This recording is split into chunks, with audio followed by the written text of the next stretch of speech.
Informasi mancanegara pemirsa di mana Menteri Keuangan Amerika Serikat Scott Bessent menyebutkan seluruh institusi Federal Reserve perlu dievaluasi secara menyeluruh termasuk soal efektivitas kinerja. Bessent pun menekankan pentingnya untuk meninjau kembali kinerja dan arah kebijakan The Fed ke depannya. Menteri Keuangan Amerika Serikat Scott Bessent menyatakan bahwa seluruh institusi The Federal Reserve perlu dievaluasi secara menyeluruh, termasuk efektivitas kinerjanya selama ini. Bessent sendiri menolak mengomentari laporan yang menyebut dirinya menyarankan Presiden Donald Trump untuk tidak memecat Ketua The Fed Jerome Powell. Ia mengatakan keputusan tersebut sepenuhnya berada di tangan Presiden. Meski demikian, Bessent menekankan pentingnya meninjau kembali kinerja dan arah kebijakan The Fed, terutama mengingat apa yang ia sebut sebagai penyebaran ketakutan berlebihan terkait tarif, meskipun hingga saat ini hanya sedikit atau bahkan tidak ada dampak inflasi yang muncul. Presiden Trump dalam beberapa kesempatan telah melontarkan kritik keras terhadap Powell dan bahkan mendesaknya untuk mundur, terutama karena The Fed enggan memangkas suku bunga secara agresif. Dalam beberapa hari terakhir, Trump juga menyoroti proyek renovasi kantor pusat The Fed di Washington senilai 2,5 miliar dolar Amerika yang melebihi anggaran, menyiratkan kemungkinan adanya kecurangan dan menjadikannya alasan potensial untuk mencopot Powell. Lebih lanjut, Scott Bessent enggan memberikan tanggapan soal prediksi sejumlah pihak bahwa pasar keuangan Amerika Serikat bisa jatuh jika Powell diberhentikan dari jabatannya. Berbagai sumber, IDEX Channel. Beralih ke informasi komoditas, pemirsa, harga minyak merosot untuk sesi ketiga berturut-turut di Selasa di tengah kekhawatiran memanasnya perang dagang antara konsumen utama yakni Amerika Serikat dan Uni Eropa akan menghambat pertumbuhan permintaan bahan bakar dengan mengurangi aktivitas ekonomi.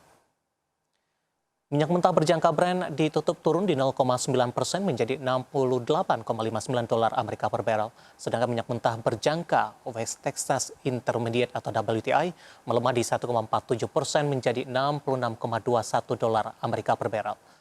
Adapun pemerintahan Trump menetapkan batas waktu 1 Agustus bagi negara lain untuk mengamankan kesepakatan perdagangan atau menghadapi tarif yang tinggi. Uni Eropa sendiri menjajaki serangkaian kemungkinan tindakan balasan yang lebih luas terhadap Amerika Serikat karena prospek perjanjian perdagangan yang dapat diterima dengan Washington memudar. Pihak Amerika pun mengancam akan mengenakan tarif 30% atas impor Uni Eropa jika kesepakatan tidak tercapai.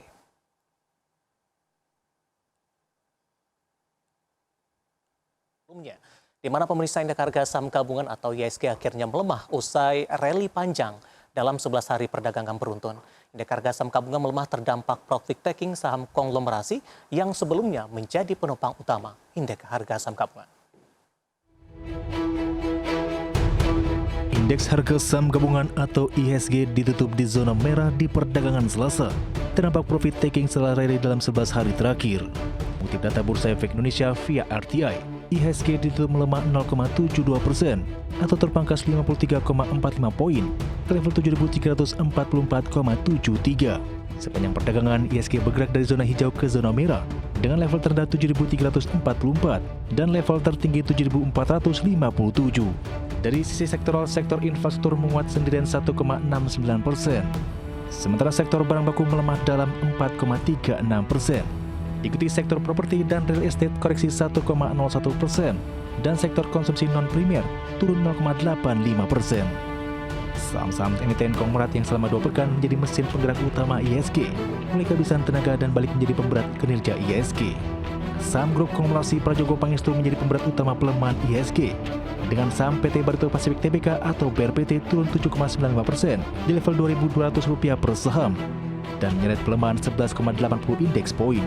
Selanjutnya saham PT Chandra Asri Pasifik Tbk atau TPIA ditutup melemah 5,36% di level Rp8.825 per saham dan berkontribusi atas pelemahan 11,25 indeks poin.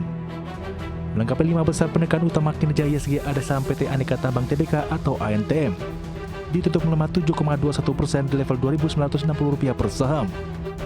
Saham PT Merdeka Batteries Materials Tbk atau MBMA ditutup melemah 9,48% di level Rp525 per saham dan saham PT Bumi Resources Minerals Tbk atau BRMS ditutup melemah 7,20% di level Rp438 per saham.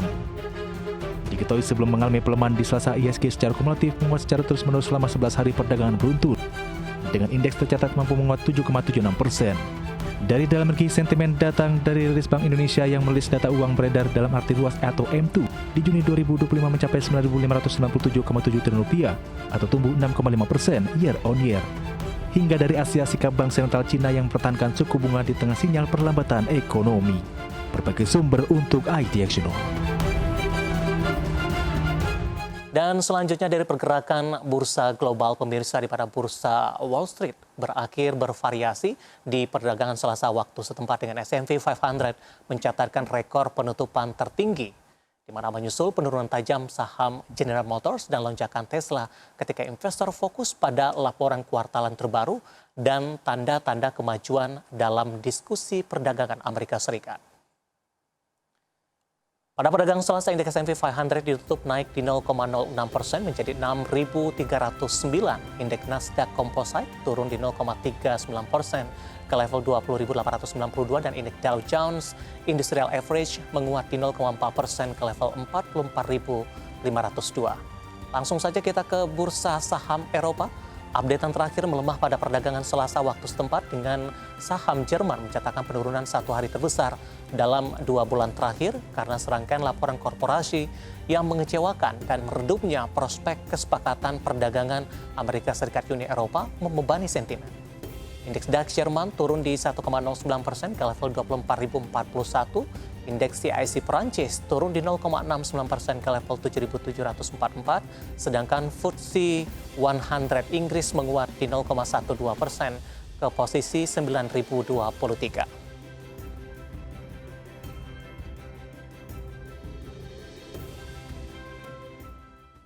Dan pemirsa, saat ini kami sudah tersambung melalui line Zoom bersama dengan Bapak Leonardo Lijuwardi selaku Equity Research Analyst NH Korindo Sekuritas Indonesia. Kita akan langsung sapa saja. Pak Leonardo, selamat pagi. Apa kabar, Pak? Ya, selamat pagi Pak David. Ya, terima kasih Pak Leonardo sudah meluangkan waktu di IDX Channel. Pak Leonardo, indeks harga saham gabungan secara teknikal kemarin berbalik melemah setelah rally dalam perdagangan 11 hari terakhir. Pak Leonardo, bagaimana Anda melihat posisi ini, pembalikan arah yang terjadi di tengah penguatan dalam beberapa hari beruntun? Apakah ini memang profit taking dan indeks harga saham gabungan sudah jenuh beli tidak, Pak?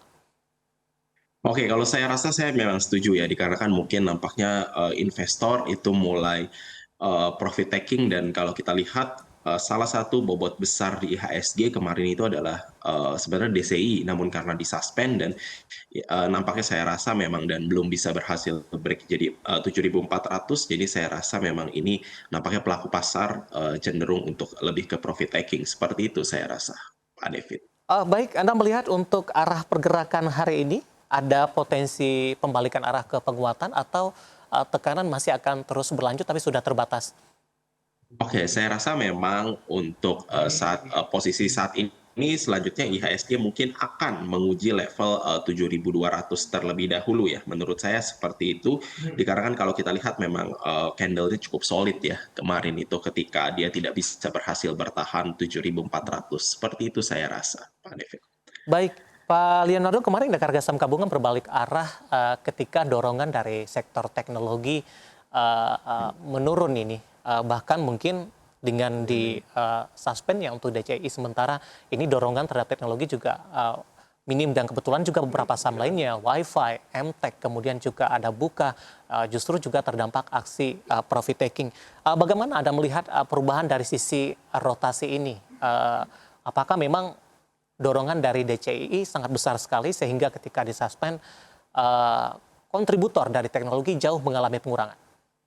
Oke, saya rasa memang ini ya, nampaknya saya setuju ya, dikarenakan kalau kita lihat memang dengan suspendnya DCI ini juga memicu ini ya, trigger untuk ini ya, beberapa saham tersebut itu memang kemudian berada di zona profit taking-nya. Seperti itu saya rasa kalau kita lihat ya, untuk seperti Wi-Fi, kemudian MTech, seperti itu Pak David.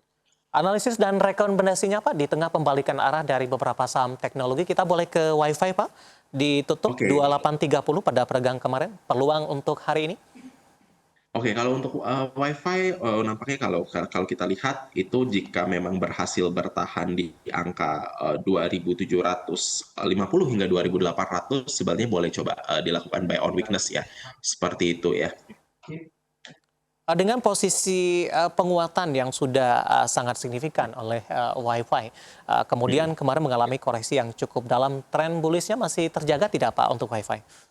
Oke, sebenarnya kalau kita lihat Wi-Fi dengan banyaknya katalis yang nantinya Iya. ya terkait dengan eksekusi program internet rakyat ya, kemudian dengan ISP dengan merek Starlight, saya rasa perjalanannya masih panjang ya. Namun memang yang menjadi concern adalah risiko dari eksekusinya itu sendiri, Pak David, seperti itu. Baik, bagaimana Anda melihat peluang dari Wi-Fi yang kemarin juga menembus level tertinggi terbarunya? Apakah ketika terjadi ada pembalikan arah ke menguat kembali, potensi all new time high-nya masih akan terbuka Pak untuk dicetak selanjutnya oleh Wi-Fi? Oke. Ya, memang kalau kita lihat jika program-program nantinya ya, narasi-narasi yang dibentuk oleh Wi-Fi ya terkait dengan jumlah pengembangan homepage-nya dan lain sebagainya, eksekusi dari ISP-nya dan itu sudah mulai membukukan pelanggan secara signifikan, dan jika seandainya memang growth eksponensial itu terrealisasi, saya rasa perjalanan untuk membuka level all time high sebenarnya masih sangat jauh sekali, seperti itu.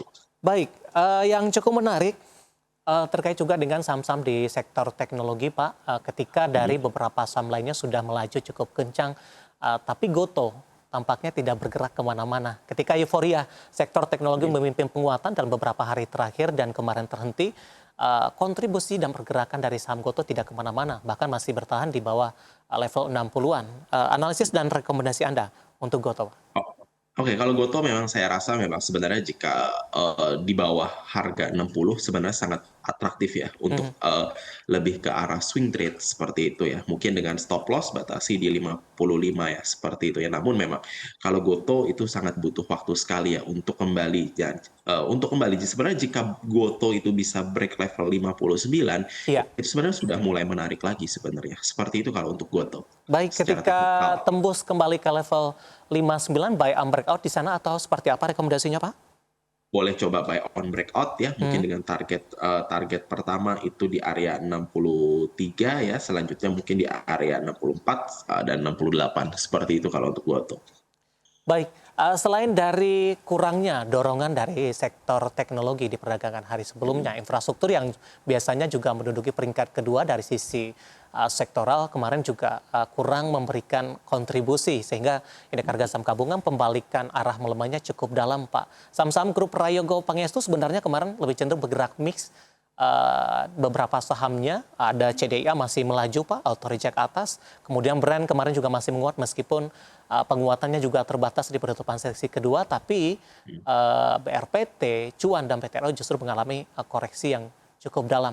Apakah Anda melihat dengan pembalikan arah ini juga masih pembalikan arah yang cukup wajar dan session dari saham-saham konglomerasi untuk sementara terhenti atau masih akan ada lanjutan ketika dari perbankan big cap pergerakannya juga masih lesu sampai sejauh ini?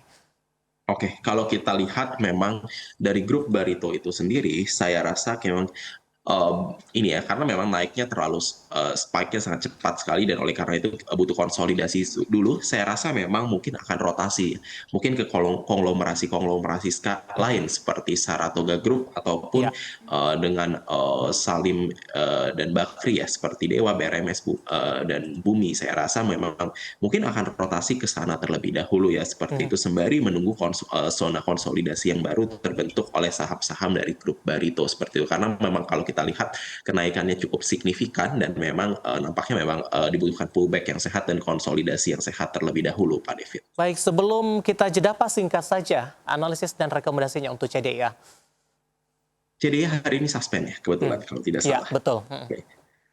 Dan kalau mungkin saya rasa memang mungkin boleh masih hold saja sih kalau CDIA seperti itu ya. Belum ada tekanan seller yang signifikan seperti itu. Terkait capaian mungkin dengan kapitalisasinya juga sudah nyalip BBNI Pak, masuk 10 besar ini untuk CDIA. Oke, saya rasa mungkin untuk next target mungkin di harga 1.800 ya mungkin Iya, ya seperti itu dulu ya. baik Memang penutup karena kemarin. ini